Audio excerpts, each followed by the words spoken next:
రెండేళ్లైంది ఈ కూటమి ప్రభుత్వం అధికారంలోకి వచ్చి. ఈ కూటమి ప్రభుత్వం అధికారంలోకి వచ్చిన దగ్గర నుంచి మరి అనేక మందిని ఏ విధంగా ఇబ్బంది పెడుతున్నారు, ఏ విధంగా మహిళల మీద జరుగుతున్నటువంటి దాడులు కావచ్చు, మోసాలు కావచ్చు, వేధింపులు కావచ్చు, ఇవన్నీ కూడా మీరు దగ్గరగా కల్లారా చూస్తూ వారందరికి కూడా సపోర్ట్ గా నిలబడినటువంటి నా సోదరుని మనలందరికీ కూడా మరొకసారి మీ అందరికీ అభినందనలు తెలియజేస్తా ఉన్నాను. అలాగే సామాన్య మహిళల పట్ల, వాళ్ళ సమస్యల పట్ల మరి పోరాటానికి సిద్ధమై మీరందరూ ఈరోజు ఇక్కడి దాకా వచ్చారు. ఇంకా కూడా పోరాడాలనేటువంటి మీ తపనకు, మీ యొక్క ఎంతూజియాజంని నేను అప్రిషియేట్ చేస్తూ ఇక్కడున్న మీ అందరూ మనమందరం కూడా YSR Congress party women fighters అని గుర్తు చేస్తా ఉన్నాను. ఇక మీ అందరికి కూడా ఈ ఇబ్బందులు ఉండే ఉంటాయి. కొంతమంది ఇబ్బందులు పడుతూ ఉండొచ్చు, కొంతమంది ఆ ఇబ్బందుల వల్ల చాలా కష్టాలు అనుభవించి ఉండొచ్చు. అయినా మీ అందరు ఇక్కడ దాకా వచ్చారు. ఒక విషయం మీకు చెప్తాను. ఈ రోజున వైఎస్ఆర్ కాంగ్రెస్ పార్టీ సంబంధించి కాస్త యాక్టివ్గా ఉన్న, వైఎస్ఆర్ కాంగ్రెస్ పార్టీని సంబంధించి ఏ యాక్టివిటీస్ చేసినా, చంద్రబాబు నాయుడు గారిని ప్రశ్నిస్తున్నా, చంద్రబాబు నాయుడు గారి అవినీతిని ప్రశ్నిస్తున్నా, చంద్రబాబు నాయుడు గారి మోసాల్ని ప్రశ్నిస్తున్నా అనేక ఇబ్బందులకు గురి చేస్తూ ఉన్నారు. అయితే ఎన్ని ఇబ్బందులున్నా, ఎన్ని కష్టాలున్నా, ఎన్ని బాధలున్నా అయినా కూడా నిలదొక్కుని ఈరోజు మీరు నిలబడ్డారు. ఇంకా మనము ఇలాగా ఇబ్బందులు ఉన్న వాళ్లకు ఎంతో మందికి కూడా మీ అందరూ అండగా ఉన్నారు. ఈ రోజున నా విషయానికే వస్తే మీరు చూస్తా ఉన్నారు, జగన్మోహన్ రెడ్డి గారిని అభిమానిస్తున్నామనేటువంటి ఒకే ఒక కారణంతో, వైఎస్ఆర్ కాంగ్రెస్ పార్టీ తరఫున పోరాడుతున్నాము, చంద్రబాబు నాయుడు గారిని ప్రశ్నిస్తున్నాము అనేటువంటి కారణంతో అనేక రకాలుగా అనేక అంశాలతో కేసులు కట్టి, ఆఖరికి ఎస్సీ ఎస్టీ కేసు కూడా నా మీద కట్టి 10 కేసులు నా మీద కట్టారు. ఈ రోజున ఈ కార్యక్రమానికి రావాలంటే పొద్దున్నే పోలీస్ స్టేషన్కి వెళ్ళి అక్కడ సంతకం పెట్టి ఈరోజు ఈ కార్యక్రమానికి నేను రావడం జరిగింది. నా పాస్పోర్ట్ కూడా తీసుకున్నారు. అనేక ఇబ్బందులు. ఎందుకు అంటే జగన్మోహన్ రెడ్డి గారిని అభిమానిస్తున్నామని చెప్పి, వైఎస్ఆర్ కాంగ్రెస్ పార్టీ తరఫు నుంచి ప్రశ్నిస్తున్నామని, యాక్టివ్గా ఉన్నామని చెప్పి. అయినా నేను భయపడలా, నేను బెదిరిపోలేదు, ఆగిపోలేదు. ఎందుకంటే మన బలం మన నాయకుడు జగన్మోహన్ రెడ్డి గారు, మన ధైర్యం మన పార్టీ. ఇంకా చెప్పాలంటే మనము నిజాయితీగా పరిపాలించాము, మంచి చేసే ఓడిపోయాము. ఆ రెస్పెక్ట్ ఉంది ప్రజల్లో మనకి. నేను ఇది ఎందుకు చెప్తున్నానంటే, ఇక్కడ మీ అందరికి కూడా ఏవో ఒత్తిళ్లు ఉంటాయి, గ్రామ స్థాయిలో కావచ్చు, మీ స్థాయిలో మీరు నిలబడుతూ ఇదిగో కార్యక్రమాలకు యాక్టివ్గా వస్తున్నారు, ఇదిగో పార్టీ పిలుపునిస్తే ధర్నాలకు వెళ్తున్నారు, చంద్రబాబు నాయుడు గారిని ప్రశ్నిస్తున్నారు, కూటమి ప్రభుత్వాన్ని కడిగేస్తున్నారు. అందువల్ల మీకు కూడా అక్కడక్కడ ఇబ్బందులు వచ్చే ఉంటాయి, పడుతూ ఉండుంటారు. మీ అందరికి ఒకటే చెప్తా ఉన్నా, మనకు స్ట్రెంగ్త్, మన బలము, మన ధైర్యం మన నాయకుడు జగనన్న మనకున్నారు. కాబట్టి మీరెవ్వరూ అధైర్యపడద్దు, మీరు ధైర్యంగా ఉండండి. నాకు తెలిసైతే ఇక్కడ దాకా మీరందరూ ఇక్కడ కూర్చున్నారంటే మీరందరూ ఎంతో మంది మహిళలకు ఆదర్శం. బయట ఇక్కడ దాకా శకుంతల గారు చూడండి, ఆవిడ ఎంత ఇన్స్పైరింగ్ గా ఉన్నారో మీటింగ్ ముందు నుంచి కూడా చూస్తా ఉన్నాం. ఎస్ ఎస్ ఎస్ ఎస్ చూడండి,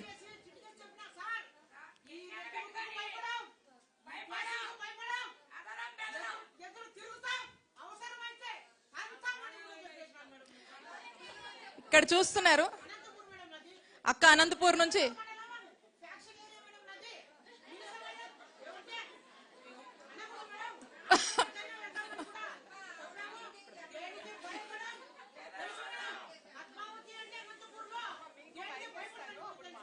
రైట్, ఆవిడ నిజంగా ఆవిడ ధైర్యం మనకు ఆదర్శం. చూడండి, అక్కడుండి ఇంత ధైర్యాన్ని ఇస్తుంది మనకి. ఇలా మన పార్టీకి మీ అందరూ కూడా ఆవిడ మాట్లాడింది మీరు మాట్లాడలేరు, మీ అందరిలో కూడా ఇంతే ధైర్యం ఉంది. Thank you.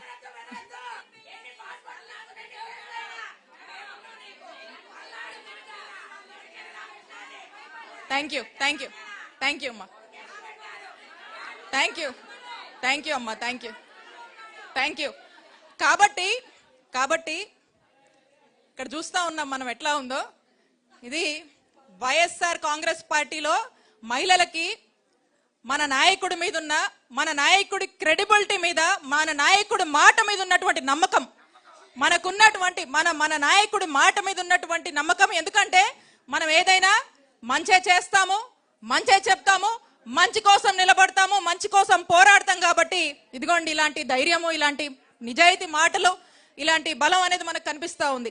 కాబట్టి నేను ఒకటే చెప్తా ఉన్నా, మీ అందరూ ఈ పాటికే ఇక్కడ ఉన్నారంటే మీకు వివిధ హోదాల్లో పార్టీ నుంచి కూడా మీకు ఒక మంచి రికగ్నిషన్స్ వచ్చి ఉంటాయి. ఒకవేళ మీరు కష్టపడుతూ అలాంటి రికగ్నిషన్స్ మీకు రాలేదని ఎవరికైనా అనిపించుంటే దయచేసి పార్టీ దృష్టికి తేండి. కళ్యాణి గారు కూడా ఉన్నారు, ఆవిడ కూడా కమిటీస్ అన్ని చూస్తున్నారు. కాబట్టి ఖచ్చితంగా ఆవిడ కూడా మీకు సరైన రికగ్నిషన్ ఇస్తారు అని మేము భావిస్తా ఉన్నాం. మీ అందరికీ అన్ని విధాలుగా మేమందరం కూడా అండగా ఉంటామని మీకు తెలియజేస్తా ఉన్నాము. ఇకపోతే చాలా మాట్లాడుకోవచ్చు, బట్ లంచ్ టైం అయింది కాబట్టి ఎక్కువ విషయాలకు పోవట్లేదు. ఇక 2024 మేనిఫెస్టో మనం చూసాం. మన నాయకుడు జగన్మోహన్ రెడ్డి గారు నవరత్నాలు అని చెప్పారు. చెప్పింది చెప్పినట్టు 99% హామీలు మనము అమలు చేయడం జరిగింది. ఇక చంద్రబాబు నాయుడు గారు అదే కాపీ కొట్టి మన నవరత్నాలు కాస్త కొంచెం పేర్లు మార్చి సూపర్ 6 అని పేరు పెట్టారు. ఇంకేమని ఆశ చూపించారు? జగన్మోహన్ రెడ్డి గారు కన్నా మించి ఇస్తామని చెప్పి ఊదరగొట్టేసి ప్రజలతో ఓట్లే ఇచ్చుకున్నారు. సరే గెలిచారు, ఓకే. ఇప్పటి వరకు కూడా చూస్తా ఉన్నాం, అందరూ ఈ వేదిక నుంచి ప్రశ్నించారు చంద్రబాబు నాయుడు గారిని. మరి మొన్న మహానాడు జరిగింది, అందరూ కూడా చూశారు. శ్రీ శక్తి అని చెప్పి ఒక థీమ్ అని చెప్పి ముందుకు వెళ్ళారు. మహానాడులో కూడా ఈ పథకాల గురించి, వారి సూపర్ 6 గురించి చంద్రబాబు నాయుడు గారు ఏమన్నా హామీలు మళ్ళీ ఇస్తారా, ఎప్పుడు ఇస్తారు చెప్తారని చూస్తే ఏమీ లేదు. ఒకటే ఎజెండా పెట్టుకున్నారు. అదేంటంటే జగనన్న నామస్మరణ, జగనన్నని ఎలా తిట్టాలి అలా తిట్టాలి, ఇలా తిట్టాలి, మీరు ఇట్లా తిట్టాలి అని చెప్పి ఇక ఎవరికి నచ్చినట్టు ఇక వాళ్ళకి తగ్గట్టుగా ఇష్టం వచ్చినట్టుగా తిట్టినటువంటి మాటలు మనం చూసాము. అవసరమైతే ఇక అది ఇక పీక్స్ కి వెళ్ళి క్యారెక్టర్ అసాసినేషన్ల దాకా కూడా వెళ్ళి మహానాడులా క్లోజ్ చేసుకున్నారు. అయితే ఒక్కటి మనమందరం కూడా ప్రజల్లో ప్రశ్నించాలి.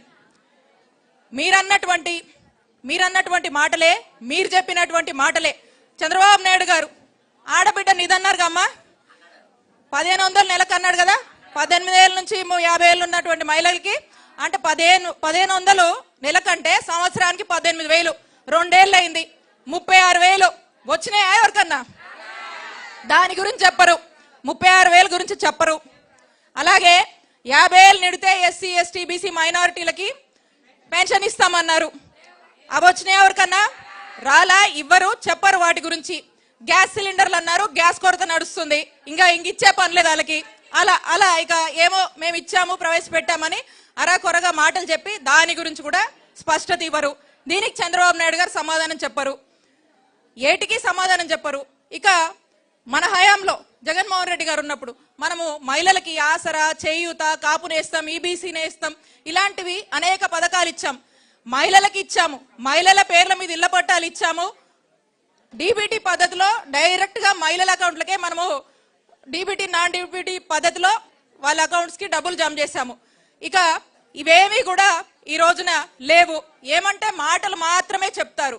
మరి ఈ విధంగా కాలయాపన చేశారు. ఇంకేమంటే ప్రతిసారిగా ఏం మాట్లాడతారు చంద్రబాబు నాయుడు గారు? ఇక నోరు తెరిస్తే విజన్ 2020 అంట, విజన్ 2047 అంట, ఇక మొదలు పెడతారు అని ఇక ఇష్టం వచ్చిన మాటలతో, ఎలివేషన్లతో ఇక చెప్పే పని లేదు. సినిమాలు, సినిమా డైలాగులు, సినిమా ట్రైలర్ని మించిపోయే విధంగా ఇక చెప్తానే ఉంటారు. ఏపీని నంబర్ 1 ప్లేస్ లో తీసుకువెళ్తున్నాను, నంబర్ 1 ప్లేస్ లో పెడుతున్నానని చంద్రబాబు నాయుడు గారు మాట్లాడతారు. రైతుల్ని బాగా చూసుకుంటున్నామని చెప్తారు. ఇక అవినీతి లేని పాలన ఇస్తామంటారు, పెట్టుబడులు అంటారు. ఇక వాళ్ళు యువతకి నిరుద్యోగ భృతి అంటారు, మహిళలు అంటారు, మహిళలకు సంబంధించిన ఎంపవర్మెంట్ అంటారు. ఆఖరికి ఎన్టీఆర్ గారికి వెన్నుపోటు పొడిచారు. అలాగే ఎన్టీఆర్ గారికి భారత రత్న ఇవ్వాలని అలా ముగిస్తారు. ఒక్కసారి చూద్దాం మనము మీ విజన్, మీ మాటలు. అవును, ఆంధ్రప్రదేశ్ ని నంబర్ 1 ప్లేస్ లో చంద్రబాబు నాయుడు గారు ఎలా తీసుకెళ్తున్నారంటే, డీజిల్ పెట్రోల్ ధరలు, నిత్యావసరాల సరుకులు దేశంలో ఏ రాష్ట్రంలో లేవు, అంత పీక్స్ లో ఉన్నాయి. ఈ రోజు అంత పీక్స్ కి ఖర్చులు పెరిగినాయి. ఆ విషయంలో చంద్రబాబు నాయుడు గారు దేశంలో నంబర్ 1 ప్లేస్ లో ఈ రేట్లన్నీ పెంచి తీసుకెళ్తున్నారు. అలాగే రైతులు వెన్నుముక రాష్ట్రానికి అంటారు. ఈరోజు రైతులకు సరైన గిట్టుబాటు ధర లేదు, ఎక్కడా కూడా యూరియాలే సరిగా ఇవ్వట్లేనటువంటి పరిస్థితి. ఈ విధంగా రైతుల్ని మోసం చేశాడు. మహిళల ఎంపవర్మెంట్ అంటాడు. అసలు ఏం మాట్లాడతారని వీళ్ళు మాట్లాడతారు మహిళల ఎంపవర్మెంట్ గురించి. అసలు మహిళల ఎంపవర్మెంట్ అన్నా, మహిళల గురించి అన్నా వాస్తవంగా ఆలోచించింది మన నాయకుడు జగన్మోహన్ రెడ్డి గారు. ఆయన 40 ఏళ్ళ ఇండస్ట్రీ అంటారు కదండి, 40 ఏళ్ళ నుంచి చూస్తా ఉన్నాం మనము. ఏం చేశాడు? వైఎస్ఆర్ కాంగ్రెస్ పార్టీ అవకాశాలు ఇచ్చింది కాబట్టి ఇవ్వక తప్పదన్నట్టుగా ఏదో కొంత ఆలోచన ఇచ్చి చేసి కొద్దిగా ఇప్పుడు ఏదో ఆలోచిస్తున్నాడు. కూడా ఎందుకు? జగన్మోహన్ రెడ్డి గారు ఇస్తున్నారు, జగన్మోహన్ రెడ్డి గారు ఆల్రెడీ ఇచ్చారు కాబట్టి ఆయనకు కొద్దిగా ఆలోచన వస్తుంది. అంతేగాని ఆయన ఎప్పుడు చంద్రబాబు నాయుడు గారు మహిళా పక్షపాతి కానే కాదు. మా నాయకుడు జగన్మోహన్ రెడ్డి గారు 6 మందికి కేబినెట్ లో మంత్రి పదవి అవకాశాలు ఇచ్చాడు. అది మన నాయకుడు జగన్మోహన్ రెడ్డి గారికి మహిళల పట్ల ఉన్నటువంటి చిత్తశుద్ధి. మహిళల్ని ఎంపవర్ చేయాలి, పొలిటికల్ గా, ఫినాన్షియల్ గా అని చెప్పేసి అన్ని విధాలుగా చెయ్యాలనే తపన జగన్మోహన్ రెడ్డి గారికి ఉంది. 44 మందికి ఎమ్మెల్యే అవకాశం ఇచ్చాడండి జగన్మోహన్ రెడ్డి గారు. ఇది మహిళల పట్ల జగన్మోహన్ రెడ్డి గారికి ఉన్న చిత్తశుద్ధి. ఇక స్థానిక సంస్థల్లో 50% పనులకు, కాంట్రాక్ట్ పనులు కావచ్చు, ఇక మనం ఇచ్చినటువంటి అన్ని పార్టీ పదవుల్లో కూడా నాకు తెలిసి 50% పైగా మహిళలకు ఇచ్చారు. ఇవన్నీ కూడా ఇదంతా ఒక టెస్టిమోనీ అనొచ్చు. ఇదంతా కూడా దేశ రాజకీయాల్లో మనం చూసినా కూడా ఆంధ్రప్రదేశ్ రాష్ట్రంలో వైఎస్ఆర్ కాంగ్రెస్ పార్టీ ఎప్పుడూ మహిళలకు ఒక పెద్దపీట వేయడంలో జగన్మోహన్ రెడ్డి గారిది ఎప్పుడు హిస్టరీ, చరిత్రగా మిగిలిపోతుందని తెలియజేసుకుంటున్నాను.